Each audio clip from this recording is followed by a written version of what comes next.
Iya. Bang Raha, kenalan dulu ya Bang Raha ya. Abang ini Muslim, Bang? Ya, Muslim. Muslim. Ya Bang, saya seorang Kristen Bang. Saya ini adalah orang yang mendirikan channel ini akibat dari banyaknya orang-orang Islam itu yang melakukan pembahasan agama Kristen, tetapi tidak ada orang Kristennya di situ, Bang. Jadi pembahasannya itu subjektif dan seenak perut dia, gitu. Nah, makanya saya tanggapi. Silakan. Selama Anda nonton saya ini, di bagian mana, Bang, yang Anda itu berkeberatan atau yang mau Anda bahas? Silakan. Begini, saya mau kupas dulu ayat suci Al-Quran ya. Surat Al-Isra ayat 1 ya. Tentang perintah sholat ya. Oke. Surat Al-Isra ayat 1 yang berbunyi, A'udzubillahi minasyaitonirrajim, bismillahirrahmanirrahim. Subhanalladzi asra bi 'abdihi lailan minal masjidil haram ilal masjidil aqsal ladzi barakna haulahu. Tapi suara abang itu kebanyakan ekonya loh, Bang. Suara abang itu kebanyakan eko. Bagusan suaranya itu biasa aja, Bang, gitu. Ya, udah nggak pakai eko ya. Udah, masih. Ya, silakan. Ya, silakan. Ulangi ya, diulangi ya. Ya. Enggak, lanjut aja. Kami tadi dengar, lanjut aja. Ya, Subhanallah di asra bi abdihi lailan minal masjidil harami ilal masjidil aqsal ladzi barakna haulahu li yaumil ya itulah ya. Itulah ya. Bertanya, ya. Baik, artinya dulu Bang, artinya biar saya artikan ya. Yang artinya Maha Suci Allah yang telah memperjalankan hambanya dari Masjidil Haram ke Masjidil Aqsa yang telah diberkahi di sekelilingnya. Gitu. Silakan, lanjutnya. Ya, yang ingin saya tanyakan itu, Bang, apakah benar bahwa Masjidil Aqsa itu dibangun setelah Muhammad meninggal dunia? Baik, saya jawab. Hadisnya mana gitu ya? Sama hadisnya gitu. Baik, saya jawab. Jadi ayat ini, Bang, ayat ini ditafsirkan. Sekali lagi ya, ayat ini ditafsirkan oleh para penafsir itu berbicara tentang Muhammad. Padahal di situ, Bang, tidak tertulis siapa di situ yang diperjalankan. Hanya dikatakan Maha Suci Allah yang telah memperjalankan hambanya. Siapa hambanya ini? Who knows? Nggak tahu, Bang. Siapa ini? Berbicara tentang siapa? Nah, kalau misal, ini kita berspekulasi dulu. Kalau misalnya itu berbicara tentang sang Nabi, maksudnya Muhammad, ya Bang ya. Bagaimana mungkin Muhammad itu diperjalankan dari Masjidil Haram ke Masjidil Aqsa? Sementara penyebutan Masjidil Aqsa atau pembangunan Masjidil Aqsa itu terjadi di zamannya Umar Ibnul Khattab. Ya, silakan baca sumber-sumber Islam sendiri, Bang. Bahwa yang membangun Masjidil Aqsa itu pertama kali adalah Umar Ibnul Khattab. Penyebutan itu baru muncul di zaman Umar Ibnul Khattab. Saya kasih contoh. Kalau teman-teman nggak bisa mencerna perkataan saya begini. Bang, kapan ada penyebutan Masjid Istiqlal? Ya, setelah dibangun. Setelah dibangun. Baru ada. Setelah dibangun. Teman-teman tahu ya, Masjid Istiqlal itu posisinya dekat Monas itu. Seberangnya Monas. Nah, kapan itu dibangun, teman-teman? Kapan? Itu dibangun ketika pertama kali itu ada. Sebelumnya, sebelum itu dibangun nggak ada penyebutan Masjid Istiqlal. Betul nggak? Entah apa dulu Masjid Istiqlal itu dulu bekas apa juga kita nggak tahu. Nah, bagaimana mungkin penyebutan Masjid Istiqlal bisa ada di zamannya VOC? Tentu nggak bisa. Karena itu dibangun setelah VOC angkat kaki dari Indonesia. Betul?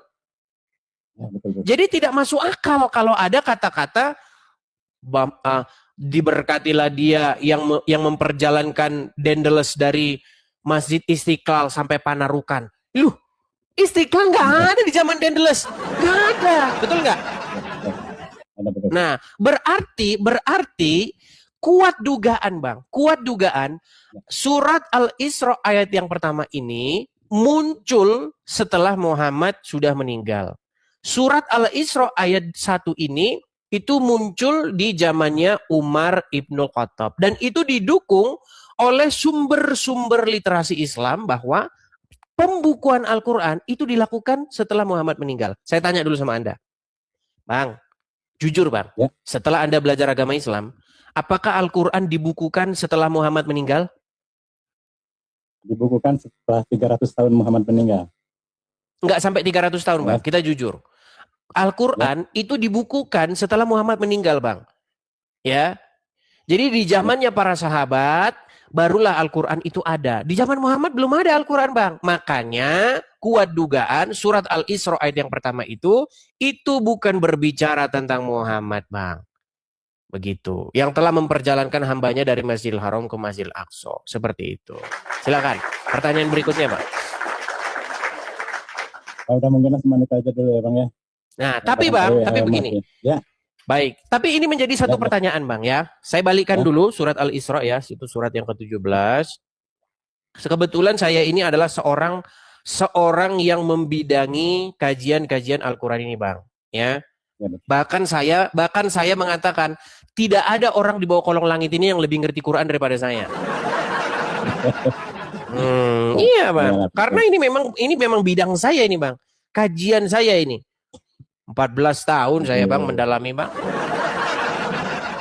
Oke. Di dalam surat Al-Isra, ini surat yang ke-17 ya Bang ya. Kelihatan ya? Oke.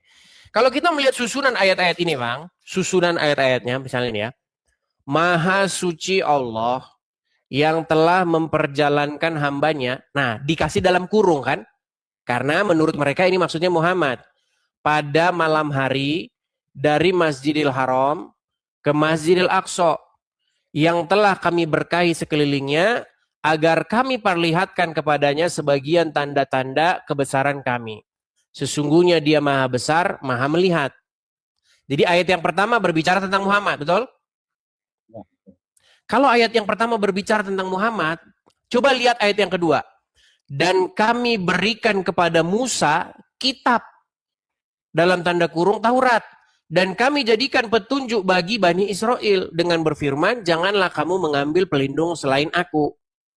Coba Bang, kalau ayat pertama ini berbicara tentang Muhammad yang diperjalankan dari Masjidil Haram ke Masjidil Aqsa, kenapa tiba-tiba ayat yang kedua berbicara tentang Musa? Dan tiba-tiba ayat yang ketiga berbicara tentang Nuh. Coba ya, ini berbicara tentang Muhammad. Pergi ke Masjidil Haram, Masjidil Aqsa. Kemudian ayat kedua, dan kami berikan kepada Musa kitab. Terus yang ketiga, keturunan yang kami bawa bersama dengan Nuh. Coba, apa hubungannya ayat 1, ayat 2, ayat 3? Dan kami tetapkan kepada Bani Israel. Jadi, apakah Anda melihat ada keteraturan susunan dari ayat 1, ayat 2, ayat 3, ayat 4? Contoh Bang, kalau Anda ingin membuat laporan, misal begini, saudara-saudara yang terhormat, pada hari ini Pasar Jatinegara kebakaran. Kemudian ayat yang kedua, istriku apakah Anda sudah mengantar anak sekolah? Terus yang keempat, kemarin saya pergi bersama dengan Juma, makan dan minum di restoran nasi Padang. Terus yang kelima, yang keenam, sesungguhnya bintang itu tersusun atas gas-gas beracun dan ini apa gitu kan? Poinnya apa? Poinnya seperti itu Bang. Jadi makanya saya bilang begini Bang.